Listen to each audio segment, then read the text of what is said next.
Dear students, welcome to EPG Padashala. I am Dr. Gauri Shankar, Assistant Professor working in a Government Medical College, ESI Hospital, Coimbatore.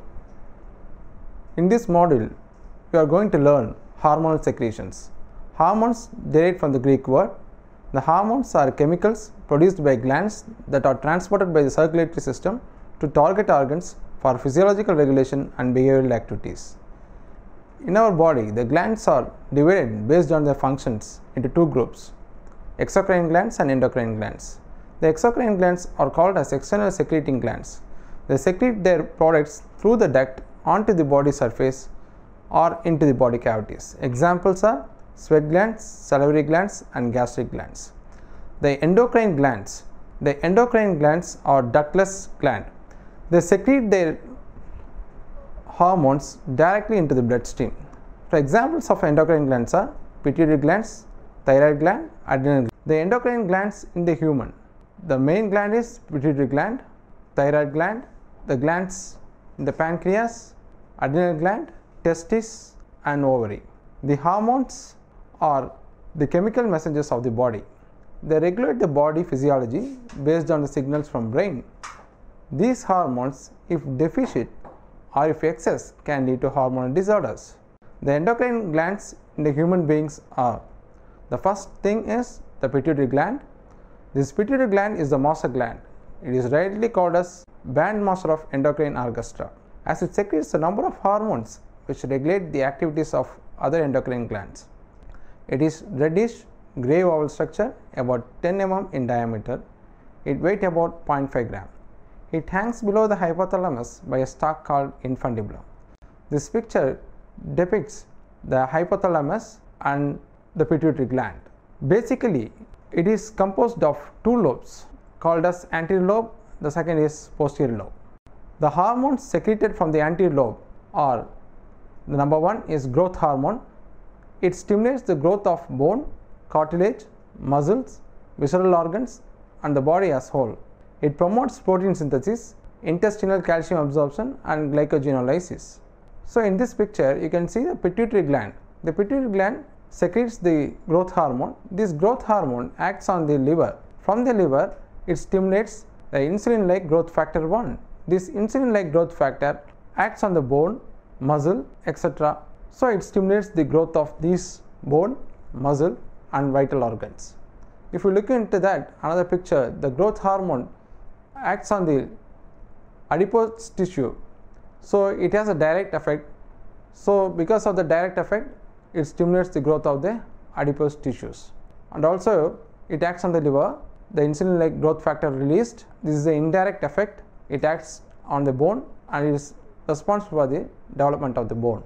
The second hormone is adrenocorticotropic hormone. This hormone influences the activities of another endocrine gland. Here the target endocrine gland is cortex of the adrenal gland, which is stimulated to produce glucocorticoids. ACTH is secreted in more amount during emotional and physical stress.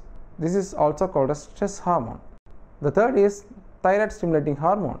It controls the growth and the activity of thyroid gland. It also stimulates thyroid gland to synthesize thyroxine and release it into the blood. The fourth hormone is follicle stimulating hormone. It is an gonadotropin hormone. In females, it stimulates the ovaries to develop and maturation of the ovarian follicle. In male, it stimulates testis for the development of seminiferous tubules and spermatogenesis. So this picture, pituitary gland gets stimulated and it releases two hormones, follicle stimulating hormone and luteinizing hormone. These two hormones act on the ovary, and in male similarly these hormones are released from the pituitary gland. It acts on the testis and thereby it releases the hormone testosterone. The next is the luteinizing hormone. This is another gonadotropin hormone. In females, this hormone promotes final maturation of ovarian follicle, ovulation and formation of corpus luteum. In males, it stimulates the interstitial cells of testis, causing them to release male sex hormone androgens. The sixth hormone is lactogenic hormone. It is also called as prolactin. It stimulates the growth of mammary glands in females during pregnancy and initiates the secretion of milk after childbirth.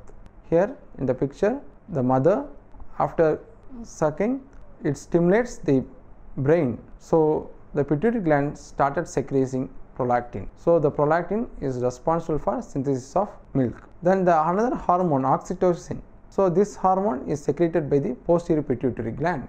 This posterior pituitary gland is responsible for lay down of milk. So the next, this is about posterior lobe. The posterior lobe of pituitary releases two peptide hormones. Both these hormones are synthesized in the hypothalamus and are carried to the posterior lobe along the nerve fibers where they are stored. They are released into blood as and when required. So this picture, the hypothalamus secretes two hormones and it is stored in the neurons. The neurons that produce the hormone released through the pituitary tract. The posterior lobe secretes two hormones, that is oxytocin and vasopressin. This oxytocin is a hormone stimulates the contraction of smooth muscles of the uterus in pregnant women and causes easy childbirth. It also contracts the smooth muscles of mammary glands in lactating mother and facilitate flow of milk at the time of suckling. So this is hypothalamus. This hypothalamus neuron synthesis ADH and it is stored through the neurons. It is stored in the posterior pituitary. So whenever there is a need, ADH get released. It acts on the blood vessels, so it causes vasoconstriction. So vasoconstriction leads to increased blood volume and increased blood pressure. And also the ADH act on the kidney, that is convoluted tubules, so that it increases the reabsorption of water. So whenever there is a decreased blood pressure in our body, there are receptors in the aortic arch and carotid sinus. So these receptors carries the signals to the brain. So these receptors called osmoreceptors. So in turn it acts on the hypothalamus and favors the release of ADH from the posterior pituitary. Another importance of ADH is to bring about the contraction of smooth muscles of the intestine, gallbladder, urinary bladder and blood vessels. Hence, large quantities of hormones causes the arterial blood pressure to rise due to contraction of peripheral arterioles. The next topic is hypothalamus. It secretes both releasing and inhibitory hormone, controlling the secretion of some anterior pituitary hormones. The hormones released from hypothalamus are thyrotropin releasing hormone, corticotropin releasing hormone, growth hormone releasing hormone, growth hormone release inhibiting hormone or somatostatin, prolactin releasing factor, prolactin inhibiting factor, gonadotropin releasing factor. So in this picture, the hypothalamus releases two types of hormones. One is releasing hormone. This releasing hormone responsible for turn on of anterior pituitary. The hypothalamus again secretes inhibitory hormones. It is responsible for turn off of anterior pituitary hormones. In turn, the anterior pituitary hormones responsible for the release and then it acts on the systemic target organs. So this hypothalamus, we are seeing that the gonadotropin releasing hormone from the hypothalamus, it acts on the pituitary. In turn, it releases two hormones, luteinizing hormone and follicle stimulating hormone. These two hormones act on the end organs, that is testis, ovary. So this is responsible for gonadal hormone secretion. Similarly, thyroid releasing hormone is also released. The thyroid releasing hormone from the hypothalamus, it acts on the pituitary and in turn release thyroid stimulating hormone. This thyroid stimulating hormone in turn releases the thyroid hormone production. So the corticotropin releasing hormone is released from the hypothalamus.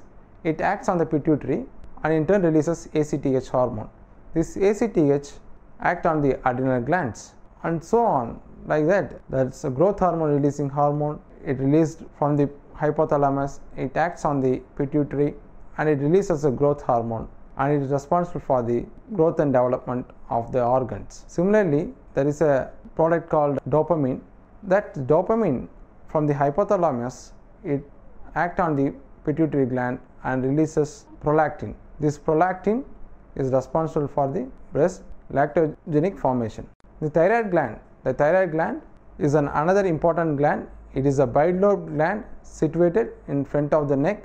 It has two glands, that is the right thyroid gland and left thyroid gland. Is connected by isthmus. The two lobes are joined together called a tissue called isthmus. It weighs about 25 to 40 grams. It consists of large number of glandular follicles are vesicles filled with colloidal proteinous secretion called thyroglobulin. The thyroid secretes two hormones. The first is Thyroxine from the follicular cells. The second is calcitonin from parafollicular cells. The thyroxine, it is an iodine containing hormone. It has two forms, tetraiodothyronine, that is T4, it constitutes 80%, triiodothyronine T3, it constitutes 20%. This triiodothyronine is 3 to 4 times more active than T4. Under the influence of TSH of pituitary, the thyroglobulin of the thyroid follicles break up to form both these type of hormones. So in this picture, the hypothalamus releases thyrotropin releasing hormone. This thyrotropin releasing hormone in turn acts on the pituitary gland and it releases thyroid stimulating hormone. This thyroid stimulating hormone acts on the thyroid gland and it releases T3 and T4. The T3 and T4 in turn acts on the target organs. It increases the metabolism, the growth and development, and also it increases the catecholamine release. Some of the important functions of hormones are: these thyroid hormones increases the basal metabolic rate due to high oxygen consumption and energy production. It is responsible for normal growth and development, and also it is responsible for the maintenance of healthy hair and skin. It also increases glucose absorption in the intestine. The second hormone is Thyrocalcitonin. It is secreted from parafollicular cells of thyroid gland. The release of the hormone is stimulated by high level of ionized calcium in the blood. It is hypocalcemic and hypophosphatic hormone and reduces the level of calcium and phosphorus in blood by excreting them through urine. It acts principally on bones and inhibits the removal of calcium from bones. During growth and bone formation, the calcium deposition on bone only takes place, but its removal into blood inhibited, thus allowing the growth of bones. The next is parathyroid gland. The parathyroid glands are 4 small glands placed on thyroid, 2 on each lobe. So this picture tells you the 2 parathyroid glands on either side. This is present on the posterior aspect of the thyroid gland. They secrete parathormone. It is responsible for maintaining calcium level in the blood. It maintains the calcium level in the blood by increases calcium absorption from intestine, decreases its excretion in urine, lowers the serum phosphate by excretion. The next gland is adrenal gland. Adrenal gland is also known as suprarenal gland. There are 2 adrenals, one on the top of each kidney. Each adrenal weighs about 5 to 10 grams. Histologically, each gland is composed of 2 distinct regions. The outer one is called cortex and the inner one is called medulla. So this is suprarenal gland that is present above the kidney, composed of 2 layers. The outer is cortex and the inner is medulla. The adrenal cortex has 3 layers. The outer layer is called as zona glomerulosa, the middle layer called as zona fasciculata, the inner layer is called zona reticularis. The hormones secreted from adrenal glands are steroid hormones and our function is significant. The hypothalamus secretes corticotrophic releasing hormone. This hormone acts on the pituitary. The pituitary hormone in turn releases ACTH. This ACTH acts on the adrenal gland. This adrenal gland releases the following hormones. The zona glomerulosa secretes mineralocorticoid hormones. Aldosterone is the most active hormone. It stimulates on the renal tubules of the kidney to absorb sodium and water and excretes potassium and maintains the electrolyte balance in our body, and also it maintains blood volume and blood pressure of the body. Zona fasciculata secretes a hormone named as glucocorticoids. Some of the glucocorticoids are cortisone, cortisol and corticosterone. Their secretion is stimulated by ACTH of the anterior lobe of the pituitary. These are primarily concerned with metabolism of carbohydrate, proteins and lipids. During stress, they promote conversion of protein and lipid into glycogen, and finally in liver, glycogen are converted into glucose.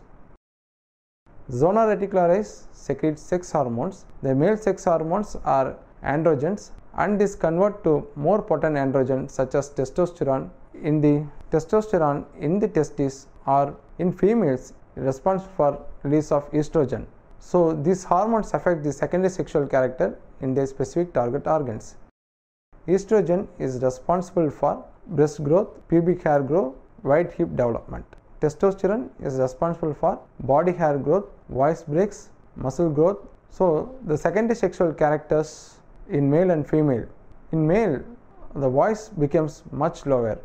Hair starts to grow on chest, face, underarms and in pubic areas. The body became more muscular. Penis became larger.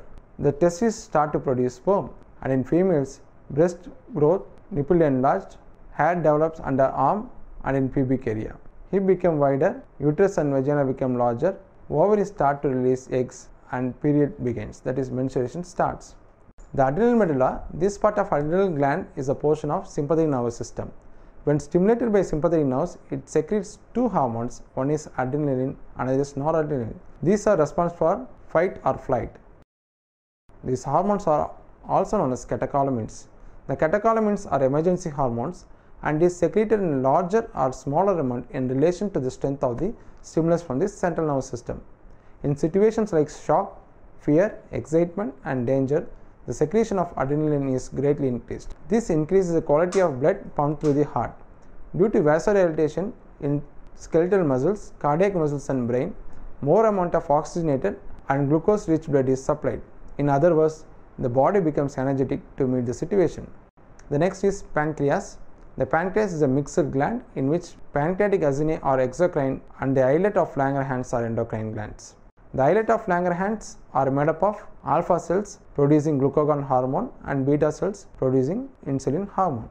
Glucagon is a peptide hormone and it is known as hyperglycemic hormone. It raises the blood glucose level by breaking down glycogen into glucose in liver. The secretion of glucagon is controlled by blood sugar level. When blood sugar level is in optimal range, glucagon secretion is reduced, but in hypoglycemic condition, that is low blood sugar situation, more glucagon is secreted. Insulin, it was first extracted by Banting and Best in 1921, for which they were awarded Nobel Prize in 1923. It is a protein hormone having 51 amino acids contained in 2 polypeptide chains. The primary function of insulin is to regulate blood glucose. It is also known as anti-diabetic hormone. Some of the functions are described. It increases membrane permeability and helps transport of glucose into the cell. The insulin promotes formation of glucagon from glucose in liver and muscle.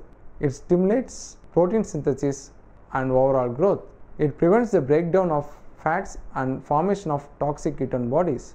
Insulin and glucagon are thus opposite in action, and balanced secretion of both helps in maintaining the body. Testis. The male gonads are pair of testes. Besides producing spermatozoa, it also secretes male sex hormone known as testosterone. The testosterone are steroid hormones and are produced from interstitial cells or Leydig cells of seminiferous tubules in testes. Primarily, they control secondary sexual characters, growth and development of accessory reproductive organs. The effect of testosterone, it is responsible for hair growth, collagen growth. In sex organs, it is responsible for sperm production, erectile function, the growth of the prostate gland. In muscle, it increases the growth of the muscle, it increases the strength, increases the endurance. And the brain, it increases the sexual drive, it improves the mood, confidence and memory function. And in bone marrow, it turns over the RBCs production, and in bones, it maintains of bone mass density. The most important androgen is testosterone, which performs the following activities. It promotes the growth and normal function of the epididymis, vasodifferens, prostate and penis. The hormones promote spermatogenesis and help secretion of seminal fluid. It stimulates the development of secondary sexual characters such as deep male voice, hair on face, axilla and pubic region, and greater skeletal and muscular growth. The secretion of testosterone is stimulated by luteinizing hormone from anterior pituitary and is controlled by feedback inhibition. Hyposecretion of the hormone results in a disorder called pneumocoidism, in which secondary sexual organs like prostate, seminal vesicle do not develop properly and penis remains small. Ovary. The female gonads are pair of ovaries, one on each side of the lower abdomen. The main hormones secreted by ovary are estrogen and progesterone. Estrogen promotes the development of secondary sexual characters at puberty, such as development of mammary glands, broad pelvic region, enlargement of genitalia with growth of hairs, high pitched voice and fat deposition at particular region to make typical feminine body. The progesterone is a hormone to maintain pregnancy throughout the gestation period. It prepares the endometrium and uterus for implantation of the fertilized ovum. It is also develops the placenta to supply nutrients for development of the fetus. The uterine muscles do not contract, hence it is also called as anti-abortion hormone. It stimulates the full growth of the mammary gland. This is about menstrual cycle. So, the estrogen and progesterone influences the menstrual cycle, and also hormone FSH and LH influence the menstrual cycle. This is another picture, the influence of estrogen, progesterone, FSH and LH. The placenta is a tubular cord between fetus and uterine wall. It secretes hormones like human chorionic gonadotropin, estrogen, progesterone and relaxin. So, in each trimester, the hormones released in the first trimester, human chorionic gonadotropin release is higher as compared to estrogen and progesterone, and in the second and third trimester, estrogen and progesterone influence is more, so it starts rising. Regarding human chorionic gonadotropin, it is secreted during pregnancy, exerts a protective influence on the developing fetus. It appears in blood and urine after implantation. Pregnancy cord is confirmed by detecting this hormone in urine. It influences the ovary to produce progesterone. It also promotes the development of mammary gland.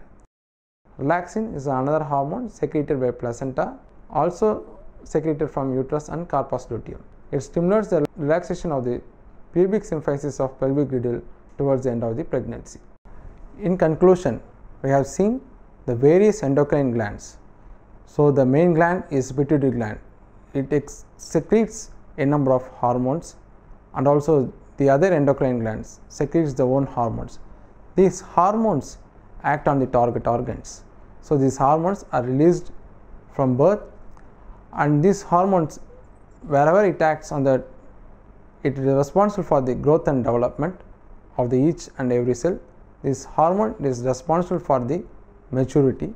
This hormone is responsible for day-to-day activities. So, any changes in the form of deficiency or increase in hormone responsible for disorder.